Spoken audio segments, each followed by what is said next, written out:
The following is an original audio series from Sierra International Machinery, Pile of Scrap, with your host, John Sacco. Hello, hello, hello. This is John Sacco, and this is Pile of Scrap.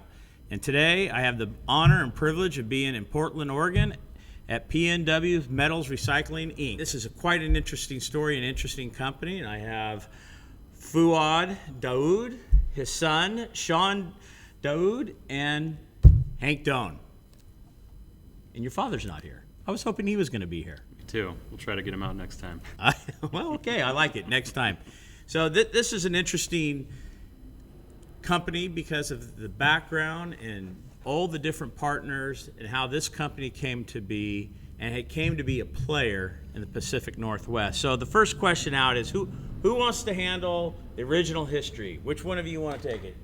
Dad, do you want to take it? Son? Hank, who wants to take it? I'll have Sean. Go ahead. Okay, Sean, give us a little background here of how PNW came together and all the different families that we're dealing with. Well, I mean, all the different families have a lot of history with each other. My dad had first started his career at Schnitzer. He met Hank's father, Mick, and they had done a lot of traveling together, different job sites, and created that relationship. So in 2013, when we formed PNW Metal Recycling, it had been a 2-year process of reviewing information, going through all of the dialogue that we need to get to that point for our joint venture operation in Longview. And the goal was to start an export facility, load cargoes. When we were able to do that in 2014 in September, when we loaded our first one, we could see that the cohesion was there and that, our families get along very well. So for about 3 years we dated, got to know each other intimately in a sense, and the market had kind of done its fluctuation in 15, 16. It made sense at that point that, we have to bring things together to be more efficient, more effective. And so in April of 2017, we completed our merger between R.S. Davis Recycling and Rivergate Scrap Metals, and it became PNW Metal Recycling, Inc. Okay, so the Boris family is also involved with this. Correct, yes. So George Boris started Rivergate in 2004, and then my father bought in 2007. And Justin, George's son, had already been working there since the start of the company. I came aboard in 2008, shortly after high school, before I started college. And then Bert, George's eldest brother, had bought into the business in 2013. And then Hank, his father, had started at R.S. Davis Recycling in 1975. And his grandfather started it in 1963. A lot of history here. Yep. Yes, sir.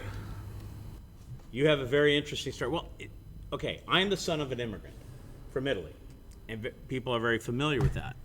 But you are the immigrant from Lebanon. What year did you come to America? In 87. And when did you all of a sudden get thrown into the scrap business that you haven't been able to leave? Well, actually, I came to United States to visit because I have a big family here on my mom's side, and my uncle talked to me into staying. And actually, I started with Schnitzer when Sean was born. He was 2 months old, and I employed at Schnitzer, and they talked him into it to stay in because it was so hard for me to be in that environment. But I stayed. And I worked for Schnitzer for 17 years, and then I decided to leave Schnitzer for the better for me, for better investment. And I talked to George, and we bought in the company, and we created Rivergate, and we put a shredder. And that's where we're at today. We have PNW. How many yards are in PNW, Hank? So we have 5 facilities that operate and buy scrap. We have another transload facility where we'll load rail cars. And where are all these facilities? So we have Portland. We're sitting in Portland. We have Longview, where we load our bulk ships. We have Gresham's a feeder yard, Clackamas is a feeder yard, Hermiston's a feeder yard, and then Umatilla is our transload facility. That's a lot of operation. It is. And so with the Boris's, George's son works at the company? Justin, yes. Is George involved? Yes. Okay, so is Bert involved as well? Correct. Okay, so your dad and your father's involved still. So you got a lot of capabilities here. So 5 yards isn't that dramatic because there's somebody covering someplace at all times, right? Yeah, exactly. But some of these yard was existing, so it's not like we open them up again. So the merger was easier to put together this company. Okay, who said it? Who was the first one to say, let's put these yards together? Because somebody had to say it, somebody had to type it in an email. Well, this was the goal from when I left Schnitzer, is to install a shredder. This is between me and George. He always wanted a shredder, so he talked him into coming in and do it together. And the goal was to have an export yard from the get-go. And it's here. And it Lot of took hard a lot work. of work. Actually, it gave me a heart attack. You actually had an heart attack? That's right. Ew. He did. Right before our first cargo. August of 2014. That's not funny, but everybody's chuckling here with a smile. Well, We made it through it. I made it through it, yes, Yep. yes. Well, God bless you made it through, and I think that's, let's put it together. Then you have to bring everybody. You got all these families. Okay, you're from Lebanon. The Boris, as children, came from the Netherlands, Holland, Netherlands, however it is. So, Actually, the Borst family came from, aren't they Dutch? Yeah, they're Dutch. yeah, Dutch. Yeah, Netherlands. Yeah, the They- Netherlands, They were yeah. immigrant too. Yeah. So a lot of immigrants here. Now the sons, how you guys get along? How was this? Did you guys know each other from years ago, or all of a sudden you guys were kind of thrown together when somebody said, when Pops over here says, "Hey, let's put this together"? No, we knew each other, and Yeah. Hank, Justin, Jamie have a few years on me, but so they knew we knew of each other growing up, but with our time with the joint venture, even before that, Hank and I spent a lot of time through ISRI, through the chapter, and he's the one that got me involved with Jim Dukart, and but even today I see Hank as an older brother. I mean, it's great advice that he gives, good leadership with everybody else, and same thing with Justin and Jamie. The three of them have a lot of experience, and so I still see them as siblings, people I can look to and take advice from the experience that they've had, and we do family things together, hang out together. So when they came to you, your father, everybody said, "Okay, we're going to put this together." What was your thought? Was it like, my pie's shrinking, or I think I'm going to get a bigger piece of the pie because this thing's going to grow? Yeah, that's how we thought about it. We actually had just finished developing our Clackamas yard from 3 to 9 acres. We had just kind of closed the book on that, and I thought, all right, another project right away when he approached my dad. And then we sat down, went to lunch, and said, I think that's the right move. And that's exactly how we thought about it. It's a bigger piece of the pie. Sure, there's some risk to get there, but there's also risk if we don't do anything. Right. Because of the way the market was shifting on us. Well, in Portland, you kind of have the David versus Goliath, because there's Schnitzer here, there's Metro, very large companies. Well, Schnitzer publicly held, and here you guys now are battling against them, and you're succeeding. So, what's setting you guys apart? What makes you guys so different that allows this growth? And I'm here today, and I'm touring this facility, and it's absolutely the state of the art. You guys are putting your money where it needs to be, but what's setting you apart? What makes you different from these companies? Who wants to handle that? Well, it's Dad, not- you wanna handle it? It's not about competition, is what you need to do for your business. I mean, just focus on day-to-day things, has to be done, and then plan on the future. This is how we do it every day. Metro or Schnitzer, they're gonna be there forever. I mean, we're gonna compete with them for many years. But we have to do on our side is to be more operation-wise productive every day, make sure all our equipment running, producing daily. And as I told you before, is the word pipe. We focus on that. The purchase, intake, production, Expense, Expenses and sales, sales. we focus on that every single day. And plus with the new generation coming up, taking it to different level, so they keep us awake every night. Well, you don't have much gray hair. Your son hasn't really drugged you through It's the all- too bad. It's all gone. I gave some of it to him. It's all getting come a my little way. Are you getting it already? So Hank, in talking before this, you kind of were passionate about what's setting you apart here. Sure. what is your method here? What's successful for you personally, and it's helping the company? I think what sets us apart comes down to our people. And you mentioned it before, our ownership group is we're active owners, so we're in the business every day with our hands on every aspect of it, coaching, helping our people do the right thing. We think of them as family as well. So we're 3 families running the company. We think of our employees as the family as well, and our customers as the extended family. And then secondly, I think being nimble. You know, we could make decisions very quickly, whereas some other companies that you mentioned, because of the size and the bureaucracy that goes with it, it's difficult to do that. So, you told me you operated the shear here in the yard. It's a Sierra shear, full disclosure. You are a Sierra customer. I always tell people in the podcast whether they are or not. What was your favorite job, though, We should Sean? have a free blades. Huh? We should have a free It's blades. the free blades, okay. What was your favorite piece of equipment to operate as a kid? You know, you came in here and you were, what was your favorite piece, and what was it that made it so that it was something that you loved? Because my dad never let me operate equipment when I was a kid. Nope, you're not gonna do it. He's smart. Well, Sorry. all right, that's fine. But what was your favorite piece? We still have it, LeBaire 924. It's the first piece of equipment, material handler that I learned to operate on, and the fact that what that machine does, it feeds the shear, it can feed the shredder, unloads the trucks, load the trucks, pick out stuff from the piles, sort whatever it needs to do. That's the go-to machine. We have front end loaders, we have forklifts, they're all useful, but the material handler is my favorite piece of machine to operate. And that 924 specifically was my favorite piece, and thank God it's still in the fleet today. What about you, Hank? You know, I enjoyed running the loaders. So when we bought one of our facilities, we went in and cleaned out a couple acres worth of cars that had been there for decades because it was a parts shop. And we went in and we crushed that whole side of the yard. So I enjoyed, you know, for however long it took, I think it was a week of just going in and solidly running that loader. I thought that was a good time. What did they make you run in your job over at Schnitzer? What piece of equipment? None. They won't let me touch any machine. Actually, when I started, I was started as a laborer on the non-ferrous dock, and they just let me stay there. Even forklift, they won't let me touch it.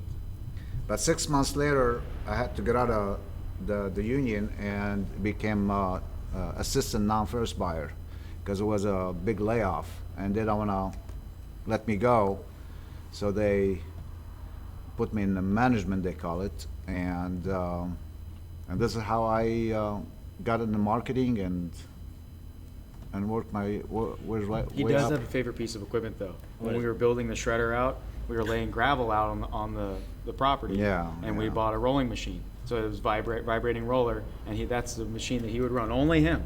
We rented one special for him, and he would operate it. Actually, it's not because you're from Sierra and you own Sierra. This is my favorite machine when I first started. I did run it myself. And the beauty about it is it makes the scrap beautiful. It's how it cut, how, and then how you maintain it. See, so, listening to this, okay, every one of you has grease on your hands, underneath your nails. None of you went from college, even though you're college educated, to an office. From you being a laborer working non-ferrous with your hands, you guys operating equipment and learning how to maintain all that. So part of your success, as I see it, is the fact that you know what each piece of equipment is supposed to be doing. You take care of your customers, but you guys know what it takes to run the yard. Is that a fair statement? Yeah, Yep. absolutely. So who's the best operator amongst all of you? Who can still operate a machine today? When's the last time you were in one? About a week ago. Yeah? Little Phil got out on our one of our material handlers a couple weeks ago, and he was loading the 1,000-ton shear in our yard. It was fun to see, so we made a little video and put it out on our social media on that, so it was great. Well, and to mention some of the people not here too. I mean, Justin of the Boers family, Justin Boers, he can operate any piece of equipment in the yard. My sister Jamie, who's our controller, has been buying scrap across our scale since she was 14. So she knows the business as well inside and out. Burke can run material handler. George, same way. amazing on a mobile shear. Bert's got an interesting story. Okay? We don't let them on machines. Well, Bert, because he was here, sold out, ended up in Las Vegas, opened up a New York yard, bought some equipment from us, and then sold that yard, came back over here. Now he's back in it. So, you know, he's like the scene from The Godfather. Every time I try to get out, they pull me back in. That's Bert. Never gonna get out. I don't think he'll. I think he come. He's gonna retire in a couple months, but he wanna come every day still. His Yeah, phone will that's keep retired. ringing. Oh, yeah. His Yeah. phone will keep ringing. Yeah.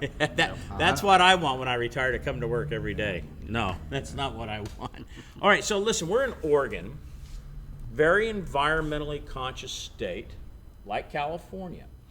You've got 5 yards. Now, you guys, somebody's got to talk about the environmental regulation, what you're doing, and how burdensome, or maybe not so burdensome, it is to run your facilities. Yeah, I would say we operate in probably one of the most stringent parts of the country, and then you couple that with the rainfall that we receive, stormwater and air is a huge issue out here. So, you know, we employ a full-time environmental consultant with a team of people to handle all that for us, and we keep a close eye on it because that's what you have to do to operate here.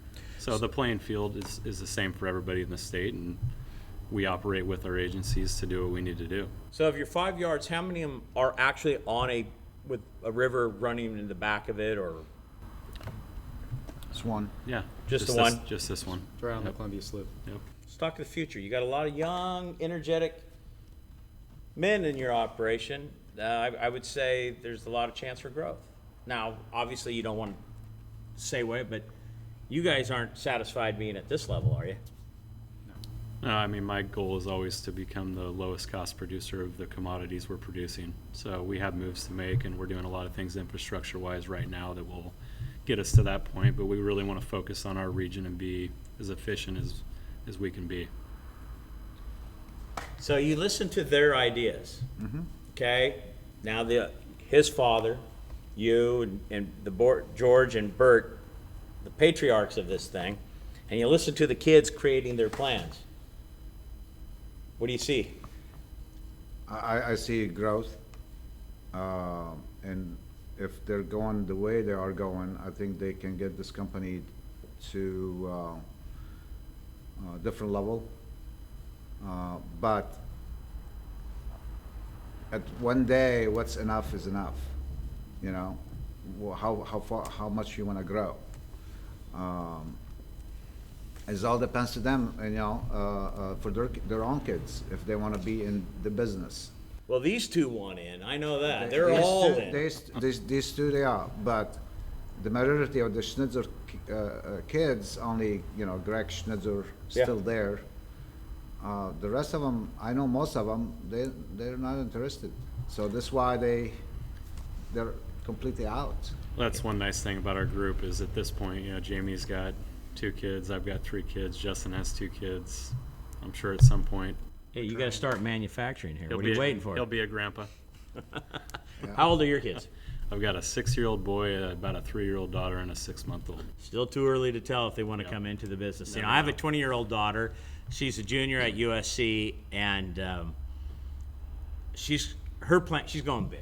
And I always tell her, you know, the scrap industry has been great for the family. We've done very well, but Gio, you can go bigger. And she's, you know, like she had an interview with Boeing for her internship and L'Oreal, and so she in Google. So she's like, she wants to go big time. She loves the big city. I don't think she's ever coming back to Bakersfield. And my 17-year-old son, he's 17, so You never know. no, well, you never know, but he's a good kid, and he always asks every single day. After school, he calls me, Dad, how you doing? Great, great. Next thing I know, you sell a machine? Ooh, I love when I go, hey, guess what I did today? You sell a machine? Yeah, I did. He asks me every day, so he's always pushing me. Right. My That's kid. good. I know, yeah. I mean, same thing. He called me at 10 o'clock, and Hank sometimes called me at 1 o'clock in the morning. Hey, we got to talk on the phone. Scrap never sleeps. Scrap No. never sleeps. Eat, Yeah. sleep, scrap. Neil Young, Rust Never, or whatever that was. I forget that song. One of the things I say, you know, don't ever forget who taught you the business. you know, like myself, you know, what I learned the business is from Schnitzer and Chuck Ford, Terry Glukoft. We had so much fun these days. I mean, those days. And same thing I tell them, you know, don't forget who taught you the scrap. You know, your parents, your customers. Always remember that. Remember where you came from, you know, and that's important. Who you are. And who you are. You know, I think that's the beauty of this industry. You know, I travel all over the United States. I travel all over the world. I just came back before I came here. I was in Budapest at the BIR and talking to people in the industry, again, generational businesses. And, you know, I think we're the last great industrial generation, you know, family business. I mean, we're really industrial. Right. Okay? We are the suppliers to the steel mills, to the foundries for you know, steel, aluminum, copper, stainless, and all the other recycled products. And it's still mom, pa, you know, still family businesses, but it's very industrial. I think we're one of the last, if you really think about it, small family businesses, but with an industrial output, if you would, you know. Right, in the beginning and the end of the manufacturing process. And you think about the amount of jobs it creates in the United States and worldwide, it's incredible. I mean, the U.S. has 185,000 direct jobs. Right. From recycling. Yeah, it's a 70-something billion dollar industry in the United States. You know, we have a footprint out Right. there. So that leads me into ISRI. Both of you have been very active in ISRI. Yep. I was a former chair. We just finished a board of directors meeting, and you like being involved on the national level. Now, Hank, are you just going to stay local, or do you want to get involved on national, or are you just going to let Sean do that? We're just going to keep pushing Sean out there. No, I think, you know, I did the chapter presidency for the chapter, which Sean's going to be stepping into hopefully next April. And, you know, had some involvement at the national level being on the board, and it was a great experience. I also had my first child, or my wife did, during that time. So I kind of made the decision while they're young, I want to be around, but I could see myself getting back involved. And Well, going it's through been that very, process. look, for me on a personal level, I loved it. I mean, I got to interview George W. Bush, a former president, forget the political party, still a former president, in front of 2,000 people. And it's a thrill that I still remember. And I got to talk with President Clinton, I got to talk to Condoleezza Rice, and I got to talk to a lot of people because of my involvement. Did I told you look like Sean Hannity? Well, hey, you know, I do a pretty good Bill Clinton. Some people say I look like him. But again, I don't know. No, I don't look like Sean Hannity. All right, so probably should wrap up here. Look, I'd like to go around and really, this has been fun and it's great. I'm so proud of both of you, and then knowing where you were and what you did and the risk you took leaving. Starting with you, I want to give you the last word for this podcast. What would you like to say? What, of everything we've talked about and everything, what do you want to say? Well, oh gosh, I don't know. Hope things get better, and I hope our industry back like it used to be. You know, everybody have better communication with each other and understanding. There's a lot of competition today, but competition is good. It's good for the business, healthy. And we 100% would like to be green, and we support any ideas out there. We want to help the earth. Well, I always say the scrap recycling industry, we were the original environmentalists. The original. Think about it. Everything that we have taken in over the years, if it wasn't for us, where was it going to go? Hank, last word to you. What would you like to say? I just want to say thanks to our ownership group and our employees for believing in us, and just want to be appreciative to everything they do every day. And also, you know, the biggest thing I've taken from working with my dad and, you know, heard a lot growing up is treat others like you want to be treated. And no matter what I'm doing, whether it's, you know, working with our employees or working with customers, that's always in the back and the front of my mind. So, Sean? I think to kind of echo both what my dad and Hank said, but also to, you know, thank you for thinking of us think it means that we're doing something right, that we're on your radar, and hopefully we can continue to do what we've done so far to continue the growth and be successful. Well, this visit today, in the conversation we had at lunch, the yard tour and everything, and knowing what you do, you guys are going to be very successful. No matter what these markets are doing, even though we're kind of down right now, they all come back. They never stay down forever. We've never seen that. You guys are going to be very successful, and I think you're a lucky father to have a son like this. And I know your father's is proud, and Bert and George, the same thing with their siblings here. And I think I just see great things coming from PNW, and I look forward to your continued success and the friendship that we have built based on the trust and level, knowing that we do what you do every day. And I think it's great. Sean, stay with ISRI. I think you got a future there, young man. Appreciate it. And it's a lot of fun. Well, anything else, Thank my you. friends? Thank you. And that's Appreciate it. it. This is it for this episode of Pile of Scrap. This has been a Sierra International Machinery original audio series. Thanks for listening. Please share this podcast and make sure to subscribe.